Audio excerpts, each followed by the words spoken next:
Les mains jointes et l'oreille tendue, ces dernières semaines, Emmanuel Macron s'est montré particulièrement aux petits soins envers les jeunes. Je suis là pour à la fois écouter tout ce que vous avez à me dire, donc n'ayez pas de tabou, soyez très direct avec la ministre, avec moi. Est-ce parce qu'il a su se montrer à l'écoute, dans un moment où les jeunes Français sont en difficulté, qu'Emmanuel Macron a grimpé dans leur sondage? Car les chiffres sont nets.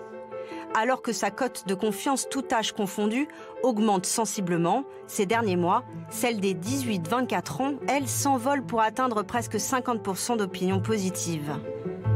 Qu'a donc fait le président aux jeunes pour qu'il y ait un tel écart avec la moyenne nationale?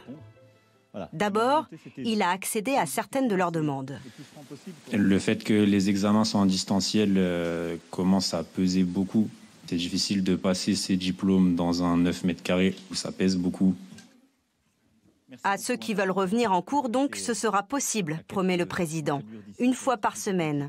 Puis il y a les aides, des repas à 1 € et le gel des loyers dans les résidences universitaires. J'avais eu l'occasion de dire il y a quelques mois, pas facile d'avoir 20 ans en 2020. Je ne suis pas sûr que ce soit infiniment plus simple en 2021. Et quand je dis ça, ce ne sont pas que des mots.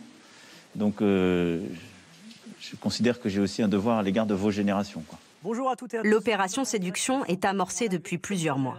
Depuis notamment cette interview fleuve de 2h30 donnée à Brut, un média 100% web. Bonjour. Bonjour. 7 millions de jeunes auraient vu le président s'essayer au parler vrai. Pour commencer, ça vous fait quoi, à vous en tout cas, pour une partie du monde, d'être passé en 2017, le président moderne, libéral, à président autoritaire? Est-ce que ça vous blesse? Est-ce que ça vous touche? D'abord, je ne suis pas là pour donner mes états d'âme. Et quand on a lu tout ce que j'ai pu lire sur moi en France ou à l'étranger, on ne sent plus.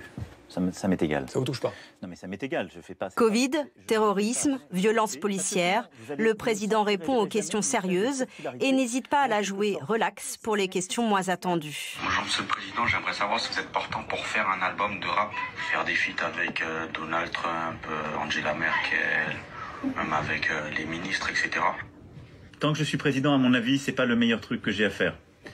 Après, moi, je suis ouvert.